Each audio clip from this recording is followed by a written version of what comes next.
Kalau saya dengar itu, ini mah dagelan.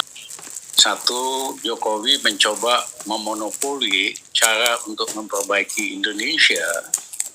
Faktanya 9 tahun dia kuasa, Indonesia makin mundur dalam banyak hal.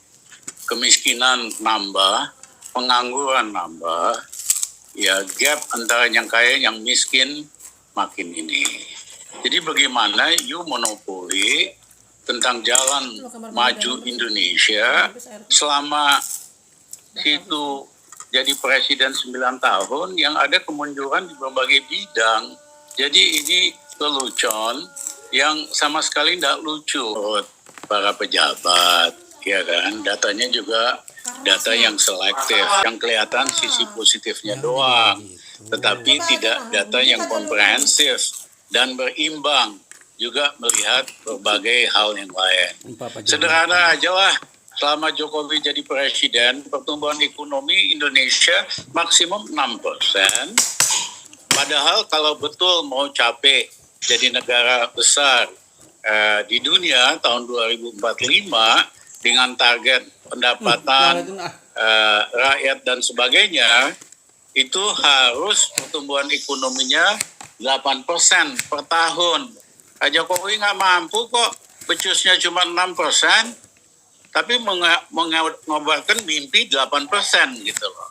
Dia jual mimpi Indonesia bakal maju, bakal jadi negara besar hebat tahun 2040, tapi kemampuannya hanya maksimum 6%. Padahal kalau untuk mencapai target yang diumumkan itu perlu 8%. Dan tidak mungkin Jokowi bisa tumbuhkan ekonomi Indonesia lebih dari 6%. Karena modal pembangunannya itu sangat bergantung kepada hutang. Nah, hutang ini berfungsi sebagai rem otomatik.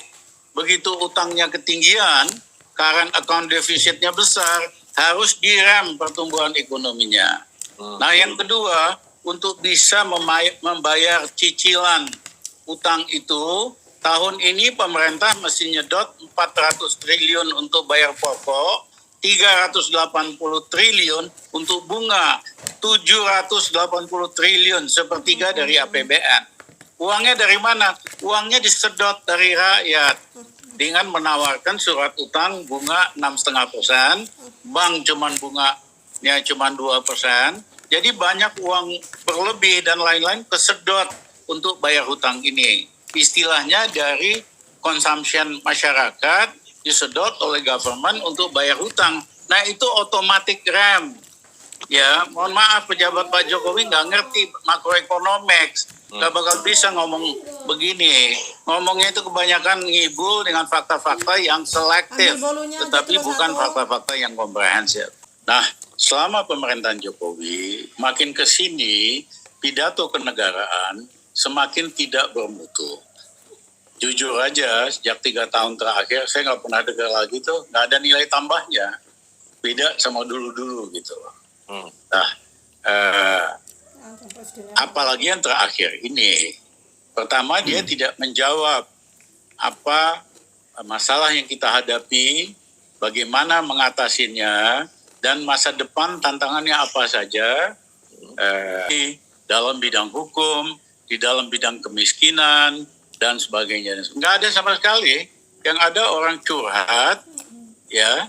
Ini kan mantan presiden yang kalau dibilang berani, ya kagak lah. Jokowi itu hanya berani sama rakyat. Dia kagak berani sama oligarki. Apanya yang berani? Ya kan?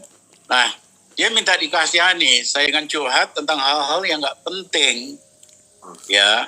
Mohon maaf Pak Jokowi, sampean tuh udah habis, auranya udah hilang. Darah Presiden Jokowi melanggar dan mohon maaf mengkhianati mukadimah dari Undang-Undang Dasar 45. Apa itu di Undang-Undang Mukadimah 45? Satu negara, presiden, tugasnya itu mencerdaskan bangsa dengan memberikan informasi yang benar, memberikan solusi yang benar, bukan menawarkan hegemoni kebenaran ya yang sisinya cuma satu, sisi dari yang kuasa aja dengan data-data yang sifatnya selektif. Itu bukan mencerdaskan bangsa. Pemimpin yang sesuai dengan konstitusi kita wajib memberikan pengetahuan yang benar, fakta yang benar, yang lengkap kepada rakyat supaya rakyat Indonesia lebih cerdas. Nah, yang kedua, mukadimah Undang-Undang Dasar 45 adalah pemerintah negara wajib untuk meningkatkan kesejahteraan rakyat. Faktanya 40% rakyat kita kategori miskin. Ya, 10 tahun Jokowi itu nggak ada prestasi yang menonjol di dalam pengurangan kemiskinan. Banyak yang suuzon, ini sengaja kali biar rakyat kita miskin terus, nanti dikasih bungkusan sedikit, uang sedikit, milih siapa gitu loh. Tapi itu pandangan yang betul-betul sangat pesimis. Kenyataannya memang Jokowi gagal mengurangi kemiskinan. Nah, yang kedua gagal juga mengurangi stunting yang 20% dari anak usia sekolah. Ginian aja nggak bisa. Padahal sederhana, kalau dia bagi 1 telur setiap hari kepada anak di bawah 12 tahun dan dia bagi susu, stunting selesai. Ya, nah ginian aja Jokowi nggak nyandak karena dia selalu penampilannya aja yang merakyat, hatinya itu oligarki. Dia kepengen jadi oligarki, dia kepengen jadi dinasti. Tampangnya aja merakyat, kita ketipu semua. Ya, nah makanya saya katakan dibandingkan Pak Harto otoriter, lawan-lawannya disikat, tapi di dalam hatinya masih ada rakyat. Ya, apa buktinya? Dia bikin program SD Impres, dia bikin pasar Impres, dia bikin puskesmas, dia bikin buku gratis, pendidikan murah, kebutuhan pokok. Karena Soeharto masih merasa dia anak rakyat, anak petani. Jadi kebijakannya pun tidak merugikan petani. Sementara Jokowi tampangnya merakyat, selfie sama petani puluhan kali, tapi kebijakannya bikin miskin petani dengan cabut subsidi pupuk, dan yang kedua impor terus segala macam. Bisa minta hapuskan stunting 5 tahun harus berkurang sekian persen.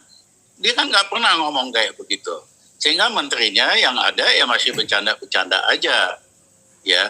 Karena anak yang stunting itu jadi beban keluarganya, beban lingkungannya, beban bangsa kita ya. Dia nggak produktif. Dan ini bukan rocket science. Ini soal yang relatif sederhana. Kasih telur lah. Kalau perlu kasih ayam, kasih susu. Cuman pidato saja. Analisa yang asal kutip. Coba objektif. Apakah bonus demografi terjadi kalau pengangguran tinggi, ekonomi hanya 6%, stunting 20%. Yang ada bukan bonus demografi Jokowi, yang ada itu beban demografi. Ya kan? Kalau you mau ada bonus demografi, Indonesia harus tumbuh 8%.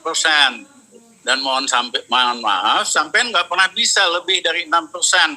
Karena model pembangunannya berdasarkan hutang. Dan yang kedua, kalian sampean nggak pernah fokus sama sumber daya manusia supaya bikin rakyat Indonesia cerdas, stunting berkurang, dan sebagainya. Kok gitu ngimpi bonus demografi? Jadi kurangilah bicara-bicara yang sifatnya palsu, artificial, dan tidak berdasarkan data yang komprehensif. Kalau membantu mengembangkan ekonomi daerah, tidak dengan bikin istana. Yang kedua, pertama kalinya tanah itu diberikan konsesi 160 tahun. Lebih lama dari zaman kolonial, lebih lama ketika Inggris menguasai Hong Kong yang hanya 90 tahun. Dan yang ketiga, desain ibu kotanya aja diserahkan sama Cina. Kebayang nggak itu ibu kota negara didesain oleh negara lain? Berbahaya sekali dari segi keamanan, dari segi security. Mohon maaf Mas Jokowi, Sampean tuh terlalu banyak ngelindur soal ibu kota baru ini, ya. Dan rakyat juga makin sadar bahwa ini proyek yang ngakunya tidak pakai budget, nggak ngakunya tidak pakai APBN, buntutnya pakai APBN doang, investasi kagak ada. Ini akan jadi skandal lebih besar dari kereta api cepat Jakarta-Bandung. Jual mimpi, ya kan, yang abal-abal kan banyak banget. Soal SMK udah laku 6.000, soal ada uang di kantongnya 11.000 triliun. Dia nih suka jual mimpi yang abal-abal. Ya, kalau orang optimis itu harus, tapi optimis berdasarkan fakta, berdasarkan tren yang benar. Tapi kalau orang optimis tanpa basis fakta, tanpa basis realita, itu namanya daydreaming, mimpi di siang bolong, Mas Jokowi. Makanya sampean tidak pantas lagi jadi presiden. Terima kasih.